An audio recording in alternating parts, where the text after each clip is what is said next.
So we have talked a little bit about, quite a while ago, about primary and secondary curves, this idea, right, that our spine is naturally curved and trying to find fullness through our torso as opposed to like getting into our secondary when we're curved this way, concave, yeah, I guess convex if we're looking from the front of the body, or get too far into our primary curve, which is the concave this way, yeah, the contraction. So I want everybody to lay on their tummy really quick. We're going to do a little exploration of how this goes into your belly. Yeah, because ballet is all about straight lines, but our bodies are curved, so how do we do this? So if you lay on your tummy and you put your hands right underneath your shoulders, you don't have to actually put your forehead on the ground if you don't want to, but have your eyes down towards the ground. And then you pretend like there's a little ant that's crawling on the floor, or a cookie coming up in front of you, or whatever you want to think. Yeah, move with your eyes. So it really is your eyes that are drawing your head up and following all the way up the wall. Brings your head naturally up, brings your shoulders up, they stay down. You're feeling this kind of like pull in your hands. Now try pushing. If you push through your hands, you're pushing away, right? You can go backwards, or if you pull, you're coming up and forwards. Do you feel the difference there? Hello? Yes? Okay, cool. So you can, if you go back so you're looking at the ground and you follow your hands all the way along the floor and then up towards the wall, you can pull so much with your hands that if you tuck your toes, it's even easier that you can push a little forward. And that's the feeling that we're wanting to find when we're going into releve.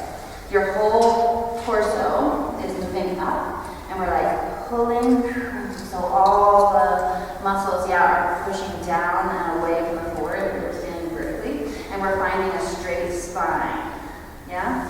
So if you stand up on your feet, you're going to think of the same thing here.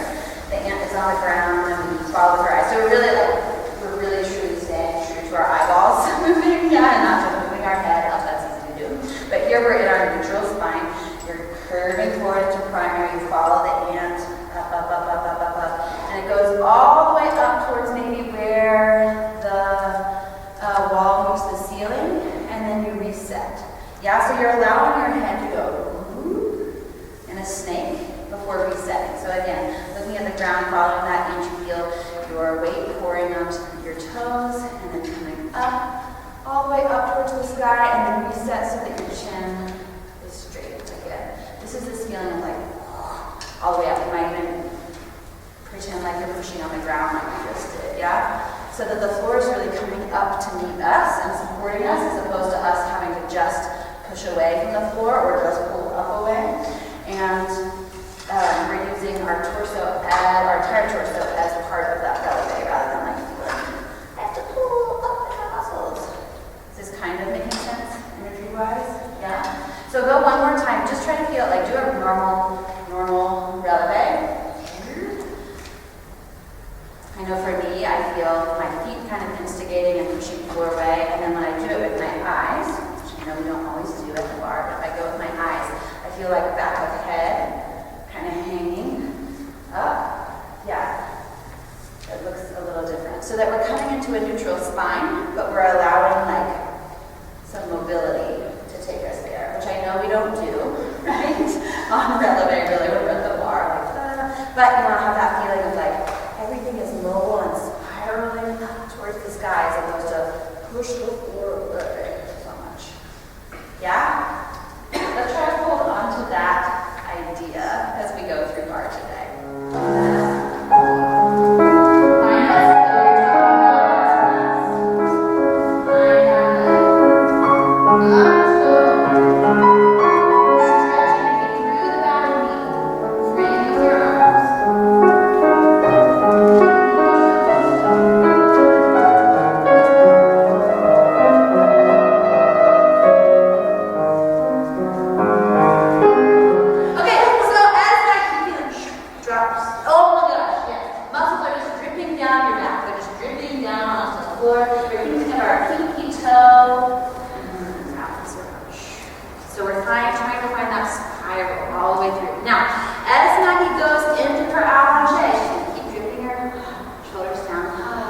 As she goes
Try that with your partner now. Yeah.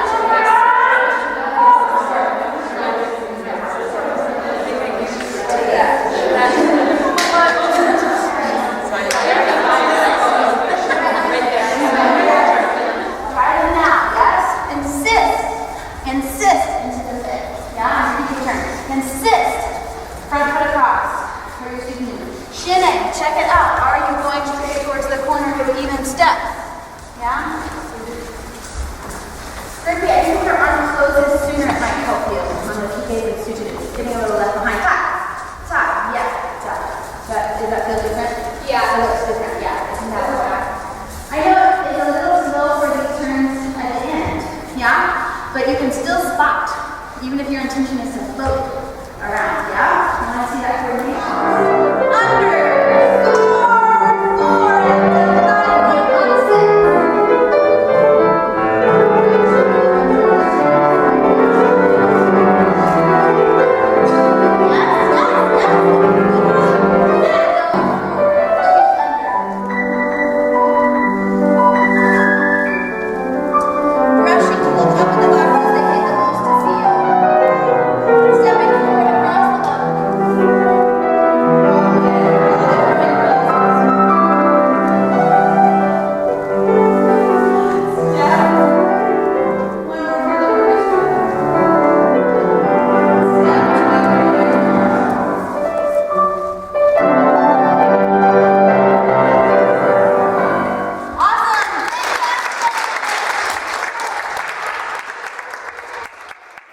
Your reading for today talked about Susan Lee Foster's essay. This was actually found in Jane Desmond's Meaning for Motion, which we read some articles out of earlier this semester.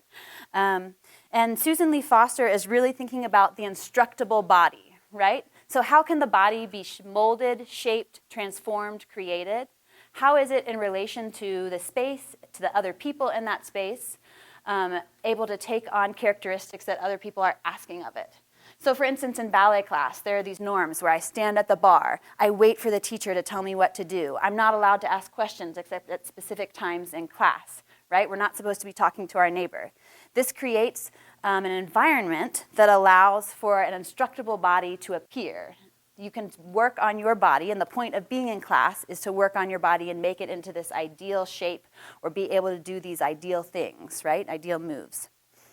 All this kind of creates an aura that we can have mastery of our body. And so this idea that we can, in fact, make our body into what we want it to be if we work long and hard enough. I think this also ties into kind of just any classroom. What are some things that make this an instructable environment in our classroom here? Maybe that I'm standing up at the front, right, on a raised dais above you. What else? Like, what makes it an instructable environment? Yeah. Yeah, totally. You're all facing front. Remember when I went on a rant at the beginning of the semester about how we shouldn't have chairs that were like connected to each other where you can only be facing front, right? It would be so much better for our education if we were able to circle up, able to turn to our neighbor. But they've created this instructable environment where everyone is supposed to be focused up here on me, and I am the person in power talking. Right? So that same thing happens in dance classes where you come in and you're expected to be learning from the instructor or from the choreographer and immediately intaking their feedback and putting it into your body as opposed to necessarily maybe having your own thought or idea of what it should be like. So we're going to look today at these three bodies, yeah? Perceived, ideal, and demonstrative bodies. These three bodies work together, Susan Foster proposes, to create the mastery of the body. Yeah? So these are three different ways of learning in dance training. Number one, our perceived body. Our own sensory information. So this is, what am I feeling? What do I think my body is doing? How do I feel that it's reacting? Can I create that sensation or that feeling again the next time I come into dance class? So let's do a little thing. Everybody close your eyes really quick. Don't worry, I'm not going to change the slide too soon.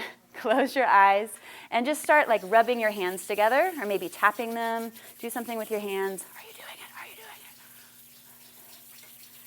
it? And then bring your hands up to your face. Don't touch it, but just feel the little bit of warmth. Put your hands down on your lap or maybe on your desk. Great, and open your eyes. What's going on there? Like what do we know about our body without having to look?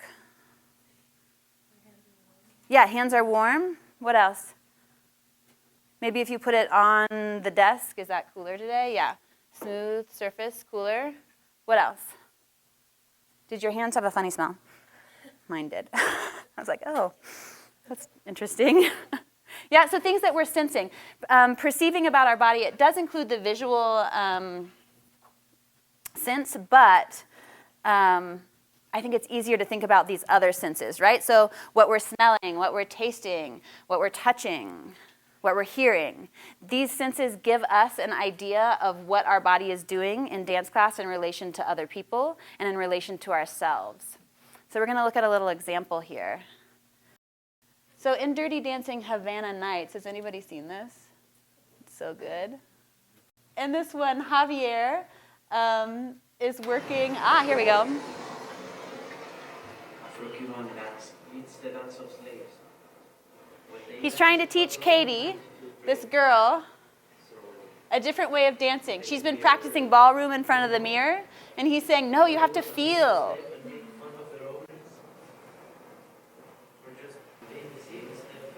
So he's telling her, feel the waves moving. She can feel his body behind hers, right? She's not looking at someone else to figure out what to do. Okay, so our example, so experiencing the outdoors, it's not just this clip, right? But anytime that you go outside, you take a hike, you feel nature around you. It's telling you things about your body and your relationship to that space, rather than using just a visual aesthetic or a mirror. So in that clip, Javier was, we could say he was kind of privileging feeling over seeing, right? Like feel what's happening as opposed to trying to make something perfect in the mirror. Couple of takeaways for today. So dance narrative films trend toward presenting dance as an empowering opportunity for upward mobility. Our specific example was Saturday Night Fever. On your exam, you are welcome to rope in other examples of this. On Friday, we'll talk more about this fantasy of achievement and unpack that. This idea that through dance, we're able to attain all the things we've ever wanted. We also looked at Susan Foster's 3 bodies of physical training. So being able to apply the perceived, the ideal, and the demonstrative body to dance films and also maybe to a dance class is really important. We're using this as a tool to decipher what the dancer is feeling and what they're caring about, right? So what is most important, what they're privileging. We can see all 3 of those present in Saturday Night Fever, which also has themes that we're not as excited about, like misogyny, traditional depictions of masculinity, and then this idea of upward mobility that allows males to be liberated. I'll give you a second here. Questions about anything from today, these takeaways or other things we talked about? Yeah. Yes. So that's usually the teacher, right, is the easiest way to think about it, though it could be other students in the class. It's the body that's demonstrating what you're supposed to be doing, what you're wanting as your ideal body. And body meaning not just your physicality, but like the moves, right? So the teacher who stands up and shows or demonstrates what you want to do. Does that make sense? So like the ideal body would just be like seeing something in a magazine. Is actually there in front of you demonstrating it, right? And so standing up, a teacher could just be the ideal body we're trying to attain, right? But when they start demonstrating, when they start showing what the moves are, as opposed to, when they start teaching, basically, right? Becomes a demonstrative body. What else?